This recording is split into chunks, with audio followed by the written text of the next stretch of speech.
자, 이제 오늘 우리에게 주신 하나님의 말씀 같이 보겠습니다. 요한복음 17장 1절에서 5절까지 있는 말씀 봅니다.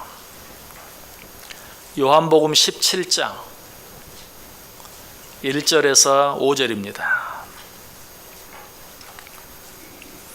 요한복음 17장 1절에서 5절 제가 대독해 드립니다. 예수께서 이 말씀을 하시고 눈을 들어 하늘을 우러러 이르시되 아버지여 때가 이르렀사오니 아들을 영화롭게 하사 아들로 아버지를 영화롭게 하게 하옵소서. 아버지께서 아들에게 주신 모든 사람에게 영생을 주게 하시려고 만민을 다스리는 권세를 아들에게 주셨음이로소이다. 영생은 곧 유일하신 참 하나님과 그가 보내신 자 예수 그리스도를 아는 것이니이다. 아버지께서 내게 하라고 주신 일을 내가 이루어 아버지를 이 세상에서 영화롭게 하였사오니 아버지여 창세전에 내가 아버지와 함께 가졌던 영화로서 지금도 아버지와 함께 나를 영화롭게 하옵소서. 아멘. 우리 옆에 있는 분들과 인사합니다. 참 잘 오셨습니다. 큰 은혜 받으시기 바랍니다. 오늘도 정말 잘 오셨습니다. 하나님의 큰 은혜가 또 한 번 여러분 모두 위에 넘치시기를 주님의 이름으로 간절히 축원합니다. 요한복음 16장까지 모두 마치고요. 이제 요한복음 17장 시작하게 되었습니다. 자, 요한복음 16장의 결론이 무엇이었습니까? 요한복음 13장, 요한복음 14장, 15장, 16장은 예수님이 하신 설교인데 이 예수님이 하신 설교의 총 결론이 무엇이었는가? 요한복음 16장 마지막 절 33절에 있는 것처럼 내가 세상을 이기었노라. 내가 세상을 이기었다. 왜 그렇게 말씀하셨죠? 너희도 세상을 이기어라. 내가 세상을 이기었으니 세상을 이긴 나를 본받아 너희도 세상을 이기는 자가 되라. 어떻게 세상을 이길 수 있다고 했습니까? 첫 번째는 기도로. 예수님도 하나님의 아들이라는 이름으로 하나님의 아들이기 때문에 예수님이기 때문에 그리스도이시기 때문에 메시아이기 때문에 세상을 이긴 게 아니고 우리와 똑같은 인간의 몸으로 세상에 오셔서 철저하게 기도로 세상을 이기셨다. 또 한 가지는 무엇이었습니까? 끝까지 믿어주는 마음, 끝까지 사랑해주고 용서해주는 마음. 특별히 자기를 배반하고 자기를 부인하고 자기를 떠나갈 제자들, 그들의 모든 것들을 미리 아시고도 그들을 끝까지 믿어주시고 사랑해주시고 용서해주심으로 세상을 이기셨다 하는 것 우리가 생각해 보았어요. 자, 그런데 특별히 오늘 본문에 이제 어떤 내용이 나옵니까? 예수님께서 기도하시는 내용이 나와요. 요한복음 17장은 예수님이 드리신 기도예요. 이미 요한복음 16장에서도 우리가 생각해 보았던 것처럼, 아니 그 이전에 벌써 여러 번 생각해 본 것처럼 예수님은 철저하게 기도로 모든 일을 기도로 시작하시고 기도로 마치셨어요. 이 사실이 요한복음 14장, 15장, 16장 설교 중에도 빠지지 않고 나와요. 요한복음 14장 13절에 너희가 내 이름으로 무엇을 구하든지 내가 행하리니 이는 아버지로 하여금 아들로 말미암아 영광을 받으시게 하려 함이라. 요한복음 15장 16절 뒷부분에도 내 이름으로 아버지께 무엇을 구하든지 다 받게 하려 함이라. 그리고 요한복음 16장 23절과 24절에 그날에는 너희가 아무것도 내게 묻지 아니하리라. 내가 진실로 진실로 너희에게 이르노니 너희가 무엇이든지 아버지께 구하는 것을 내 이름으로 주시리라. 지금까지는 너희가 내 이름으로 아무것도 구하지 아니하였으나 구하라. 그리하면 받으리니 너희 기쁨이 충만하리라. 한결같이 쉬지 않고 계속해서 기도에 대해서 말씀하고 있어요. 그리고 나서 이제 11장에 예수님이 실제로 기도를 하시는 것이 그 유명한 대제사장의 기도. 제자들의 곁을 떠날 때가 된 줄 아시고 그 제자들을 위하여 기도를 드리는 것이, 이 기도는 성경에 나타난 기도 가운데 유일한 공기도라고 말할 수 있어요. 또 성경에 나타난 기도 가운데 가장 긴 기도이기도 해요. 그래서 우리가 한 가지 생각하고 지나간다면, 우리가 이렇게 예배 드리면서 혹은 여러 사람들 앞에서 드리는 공기도, 이 공기도는 너무 길면 안 돼요. 아무리 길어도 요한복음 17장보다 더 길면 안 돼. 예수님께서 이 공기도를 드릴 때 정말 성경에 나타난 가장 긴 기도가 요한복음 17장이에요. 또 우리가 드리는 대표적인 기도들이 있죠. 주기도문, 사도신경, 그리고 요한복음 17장에 나타난 대제사장의 기도, 이런 기도들을 이야기할 수 있는데 제 생각에는 주기도문은 짧은 기도고, 대제사장 기도는 좀 긴 기도고, 사도신경은 뭐 그 중간 정도, 사도신경 정도 드리면 좋지 않을까 그런 생각이 들어요. 왜 공기도는 짧아야 되는가? 길게 하면 좋지 않은가? 공기도는 짧게 하고 사기도는 길게 해야 돼요. 그래서 짧은 공기도를 위해서 길게 정말로 개인적으로 하나님 앞에서 1대1로 기도하면서 부르짖는 시간을 많이 가져야 돼요. 그러고 나서 공기도는 짧게. 그러면 하나님이 내가 드린 그런 모든 사적으로 하나님과 가졌던 그런 모든 시간들, 모든 내용들 다 아세요. 그리고 그 짧은 기도를 통해서 하나님께서 역사하시는 것이. 공기도가 너무 길어졌다 그러면 어떻게 보면 그 공기도를 위한 사기도가 많지 않았다라고 생각해도 꼭 틀리지는 않을 것이. 자, 어쨌든 오늘 예수님이 드린 그 기도, 제자들과 이제 완전히 떨어질 때가 가까운 줄 아시고 주님께 그들을 맡기는, 그들을 위해서 드리는 기도, 너무 길지 않은 그리고 간결한 기도였지만 그 안에는 자기 자신을 위한 기도도 들어있고 제자들을 위한 기도도 들어있고 교회를 위한 기도도 다 들어있어요. 들어있어야 할 모든 내용들이 거기에 다 들어있는 것을 보게 돼요. 자, 이 기도가 어떻게 시작되고 있습니까? 1절 보세요. 예수께서 이 말씀을 하시고 눈을 들어 하늘을 우러러 이르시되 아버지여 때가 이르러 싸우니 아들을 영화롭게 하사 아들로 아버지를 영화롭게 하게 하옵소서. 여기서는 두 가지 중요한 사실을 발견하게 됩니다. 그 첫 번째는 예수님께서 자기의 그 설교를 마치신 후에 아버지께 기도하고 있다. 1절 다시 보시면 예수께서 이 말씀을 하시고 요한복음 14장, 15장, 16장에 있는 이 말씀을 하시고 이 설교를 하시고 눈을 들어 하늘을 우러러 이르시되 기도하고 있는 것이. 왜 그렇게 하셨을까요? 예수님께서는 제자들에게 많은 말씀을 하셨어요. 이 예수님의 설교는 예수님께서 마가의 다락방에서 예수님의 제자들에게 한 설교예요. 그래서 이 설교를 다락방 강화, 다락방 설교, 예수님의 다락방 강화라고도 하고 예수님의 다락방 설교라고도 해요. 참 긴 설교예요. 여기서 한 가지 더 생각하면 설교는 길어도 돼요. 예수님이 정말 이렇게 길게 설교하셨어요. 설교는 길어도 된다고 하니까 그냥 갑자기 조용해지는 것 같아요. 이것뿐만이 아니 예수님께서 오병이의 기적을 행하셨죠. 왜 오병이의 기적을 행하셨습니까? 아침부터 설교를 시작했는데 너무 설교가 길어져가지고 해질녘까지 하시게 된 거예요. 그래서 갑자기 생각해 보니 아이고 배들 고프겠다 해서 오병이의 기적을 행하신 거 아니에요. 또 얼마 뒤에 4,000명을 먹이신 비슷한 기적을 행하시죠. 그 기적도 왜 행하게 되었나요? 그때는 하루가 아니고 예수님 말씀을 전하다 보니까 사흘이 되어버린 거예요. 사흘 동안 먹지 못해 기진한 사람들을 생각해서 예수님이 또 한 번 기적을 행하신 그런 모습을 보게 돼요. 설교는 길어도 돼요. 설교 길다고 불평하지 마세요. 자, 그런데 예수님이 하신 이 설교, 그 긴 설교, 입으로만 한 설교가 아니었어요.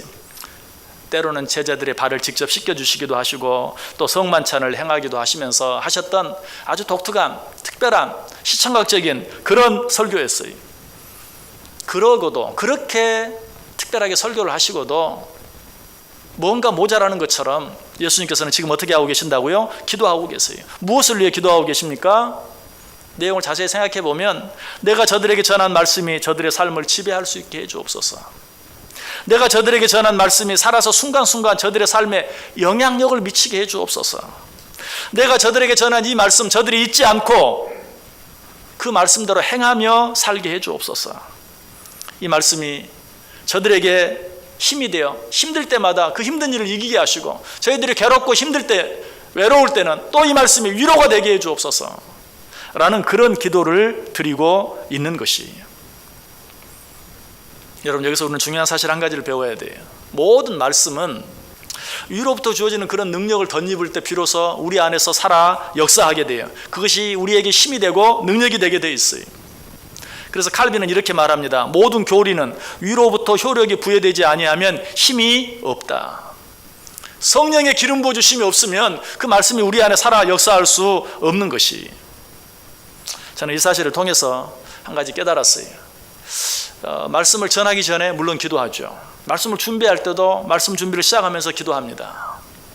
또 말씀 준비를 마쳤을 때도 기도합니다. 그런데 자주 기도가 빠질 때가 있어요. 언제? 설교하고 나서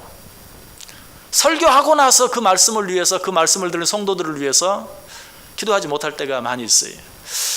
제가 사회를 보지 않을 때 설교만 하고 내려가면 꼭 기도합니다. 하나님, 이 말씀 오늘 들은 모든 자들에게 큰 힘이 되게 하시고 그 말씀이 그들 속에 살아 역사해, 정말 빼지 않고 기도하는데, 이렇게 사회 보면서 설교하고 할 때는 그냥 설교하고 그것으로 끝나고 다시 후에 시간을 내서 그렇게 기도하지 못할 때가 너무 많은 것 같아요. 제가 이 말씀 준비하면서 마음속에 생각을 했어요. 설교 준비를 시작할 때, 설교 준비를 마쳤을 때, 또 설교를 시작할 때 뿐만 아니라 설교를 다 하고 난 후에도, 주여 오늘 부족한 종을 통해 전한 이 설교가 우리 성도들의 마음속에 살아 역사하게 해 주옵소서. 그들이 그 말씀대로 순종하며 행하게 해 주옵소서. 정말 설교를 하기 전만큼이나, 아니 그보다 더 진지하게. 실제로 예수님께서도 마찬가지, 어떤 일을 시작하기 전에는 짧게 기도했어요. 그러나 그 일을 마친 후에는 길게 기도했어요. 오병이의 기적 생각해 보세요. 오병이의 기적을 행할 때 짧게 기도했어요. 하늘을 우러러 축사하셨다라고 나와요. 그러나 그 뒤에는 어때요? 제자들 따로 떠나보내시고 산에 올라가서 밤이 맞도록 기도하시는 그런 모습을 보게 돼요.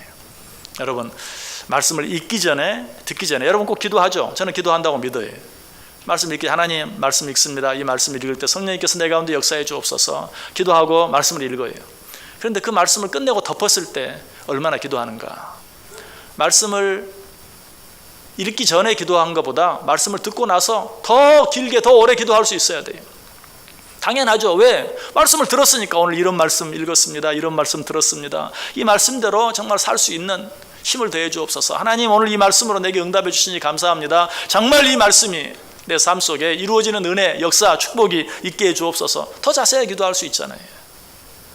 여러분이 아무리 하나님의 말씀을 잘 들어도 그 말씀이 하나님의 성령의 기름 부음을 받지 아니하면 소용이 없어요. 그러므로 말씀을 들을 때뿐만 아니라 말씀을 듣고 나서도 정말로 그 말씀이 내게 능력이 되도록, 힘이 되도록, 축복이 되도록 위해서 기도할 수 있어야 한다. 자, 오늘 본문 속에 나타난 또 한 가지 중요한 사실이 있어요. 그것은 예수님께서 기도하시면서 다시 한번 때에 대해서 언급하고 있다는 사실이에요. 1절 다시 보세요. 예수께서 이 말씀을 하시고 눈을 들어 하늘을 우러러 이르시되 아버지여, 때가 이르렀사오니.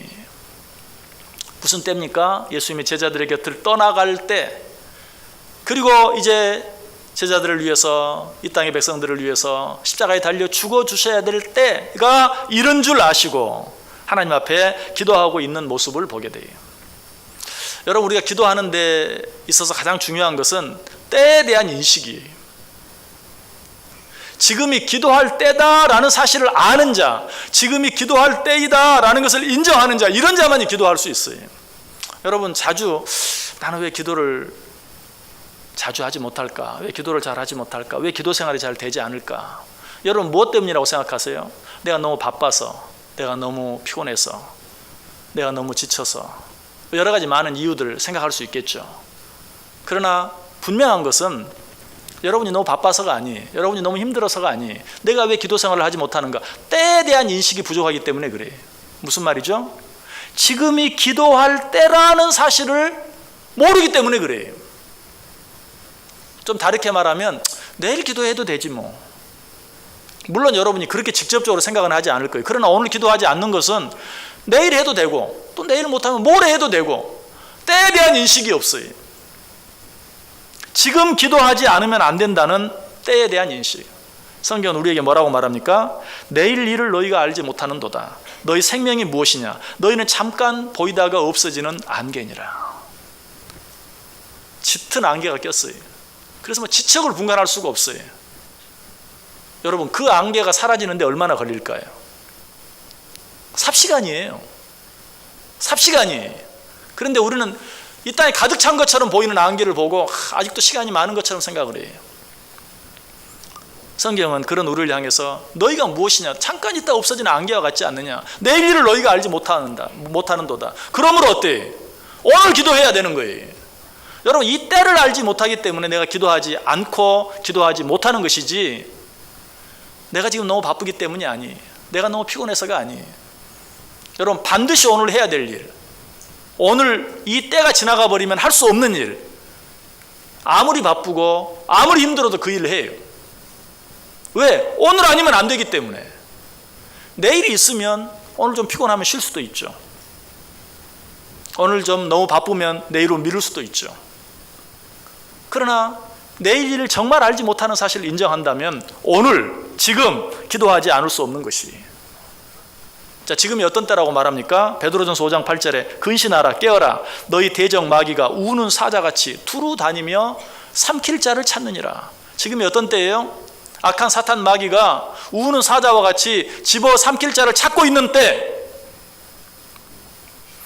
요즘에는 어려운 일이 있으면 재난 문자를 보내주더라고요. 근데 재난 문자도 너무 자주 오니까 이제는 또 무슨 이게 재난, 글쎄 뭐 먼지 때문에 우리가 힘든 것도 사실이지만 그것까지 재난 문자로 보내니까 이제 앞으로는 재난 문자가 와도 안 보게 되지 않을까 싶기도 하고 좀 그러기도 해요.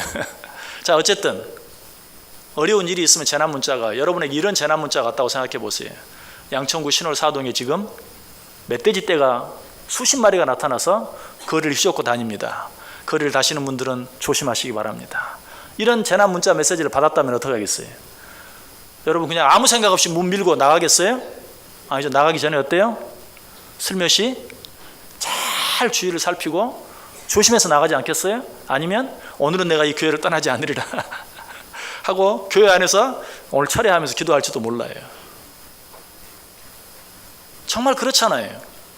성경이 뭐라고 말해요? 오늘 우리에게 재난 문자가 왔어요. 뭐라고? 근신하라 깨어라 너희 대적 마귀가 우는 사자같이 두루 삼킬 자를 찾느니라. 근데 I don't care. 나는 뭐 신경 안 써요. 성경은 늘 말해요. 지금이 기도해야 할 때다. 고린도후서 6장 2절에 말하죠. 보라 지금은 은혜 받을 만한 때요 보라 지금은 구원의 날이로다.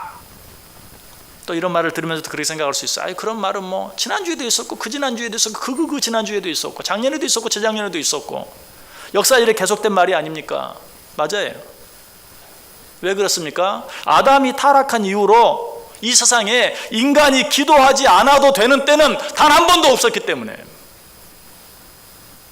우리가 이 세상을 살아가면서 기도하지 않고 살아도 안전한, 기도하지 않고 살아도 문제가 되지 않을 그런 때는 전혀 없는 것이. 혹시 여러분들이 뭐 기도하지 않아도 이 정도면 살만한데 라고 느끼신다면 이렇게 생각하시면 틀림없어요. 악한 사단 마귀가 나로 하여금 기도하지 못하도록 나를 지켜주는 거예요. 이만큼 지켜주는 거예요. 이만큼 보호해 주는 거예요. 그래서 나로 하여금 위기감을 느끼지 않게, 그러다가 어느 날 갑자기 죽게 만드는 거예요. 틀림없어요. 악한 사단 마귀가 우는 사자와 같이 집어삼킬 자를 찾는다 하니까 막 여기저기서 막 으르릉 하는 거라고 생각하면 잘못이. 동물의 왕국 좀 보세요. 사자가 어떻게? 먹이를 향해 달려들기까지는 얼마나 조용하게 웅크리고 있는지 보세요. 웅크리고 있어요. 그 시간이 보통 긴 게 아니에요. 우리는 그 시간에 뭐라고 생각해요? 별일 없는데 우는 사자가 뭐 우리를 집어삼키기 위해서 찾는다고? 조용한데 아무 문제 없는데? 폭풍전야에 정말 조용해요. 그런 때일수록 더 조용해요. 더 문제가 없는 것 같아요. 그러면 그때가 뭐 해야 할 때예요? 기도해야 할 때예요. 그래서 성경은 뭐라고 말해요? 쉬지 말고 기도하라. 기도를 쉴 틈이 없다는 거예요. 기도를 잠깐 쉬어도 될 만한 때가 없다는 것이. 쉬지 말고 기도하라. 이 말씀을 드릴 때마다 꼭 곁들여 말씀을 드립니다. 항상 기뻐하라, 쉬지 말고 기도하라, 범사에 감사하라. 이는 그리스도 예수 안에서 너희를 향하신 하나님의 뜻이니라.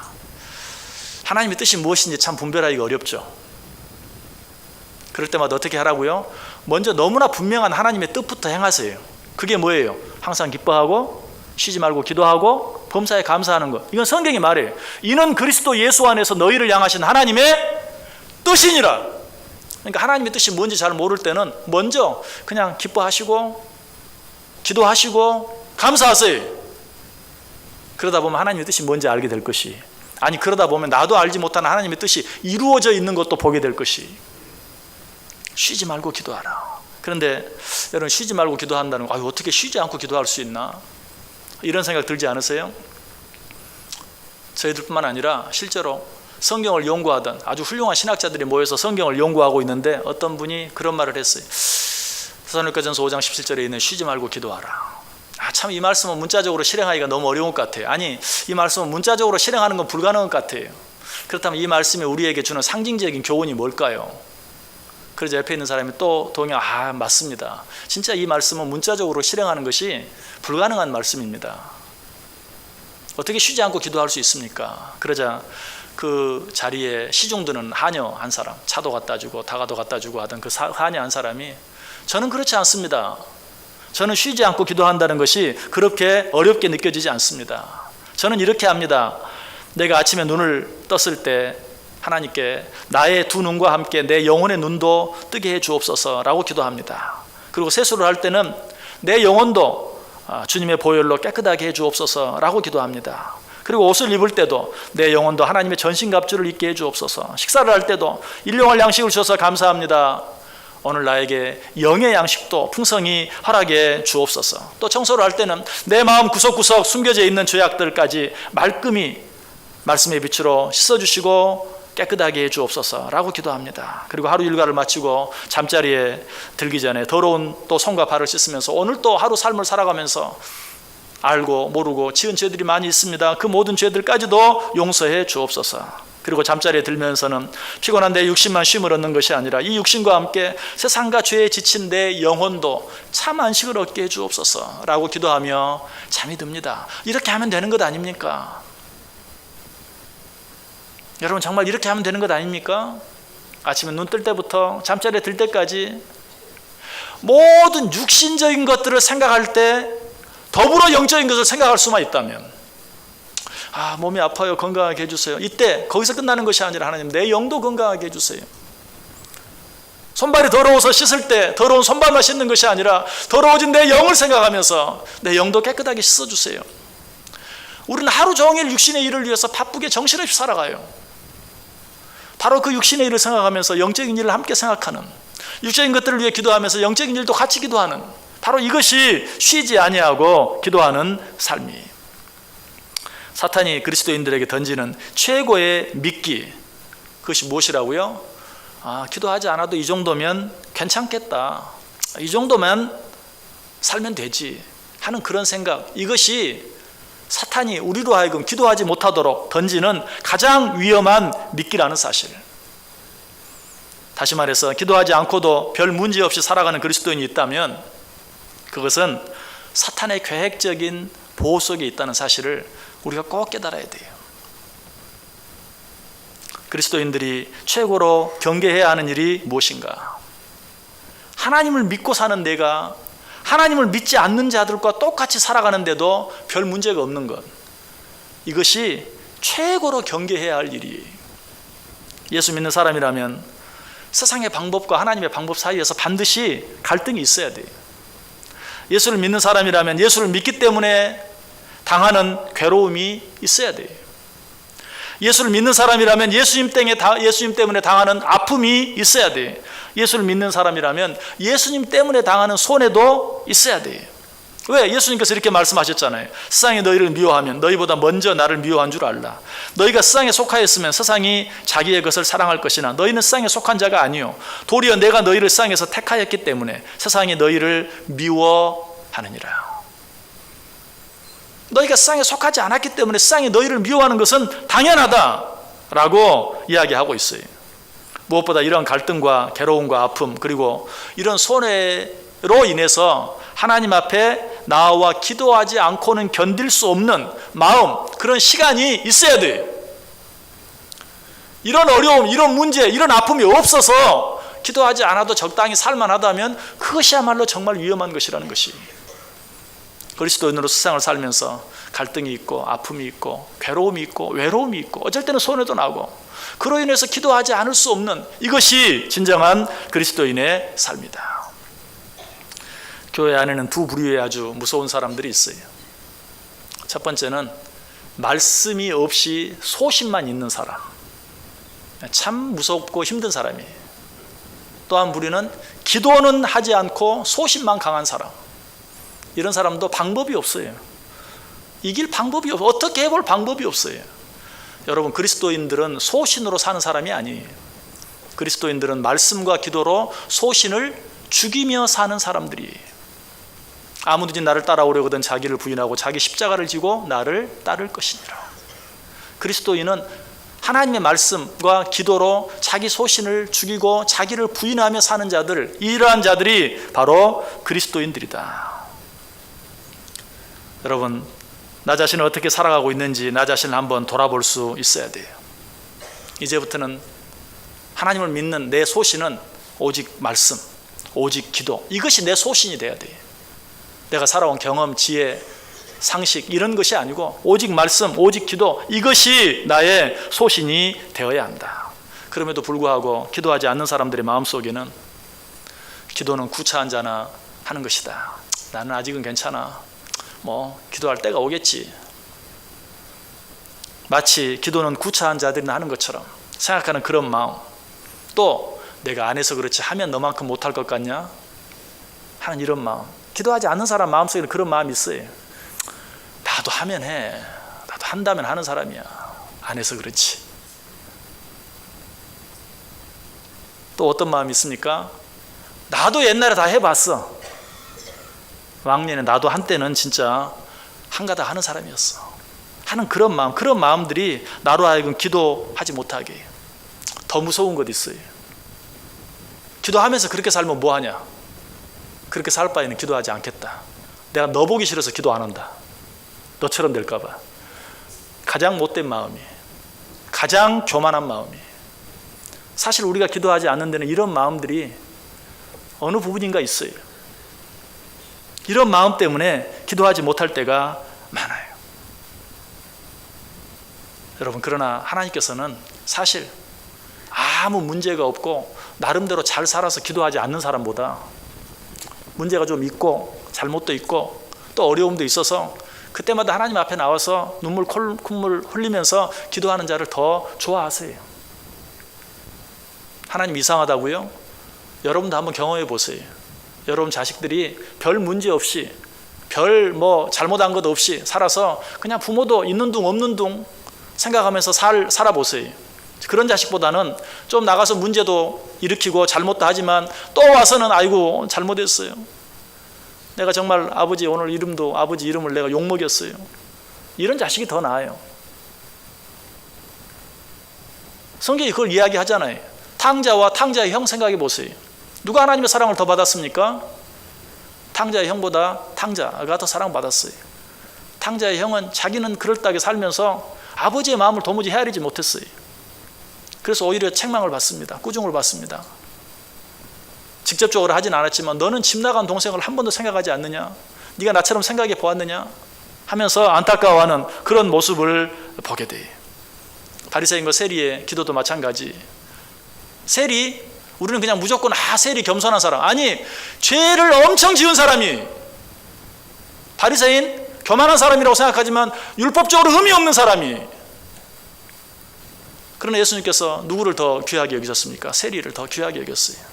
나는 죄인이라 감히 하늘을 우러러 볼 수조차 없습니다 라고 말하는 그를 더 긍휼히 여기시고 그의 죄를 용서해 주시는, 그에게 오늘 구원이 임했다고 칭찬해 주는 그러한 모습을 보게 돼요. 여러분, 다른 얘기할 필요 없어요. 예수님께서도 기도하셨어요. 그런데 어떻게 우리가 기도하지 않고 살 수 있어요? 예수님께서도 말씀을 전하시고 기도하셨어요.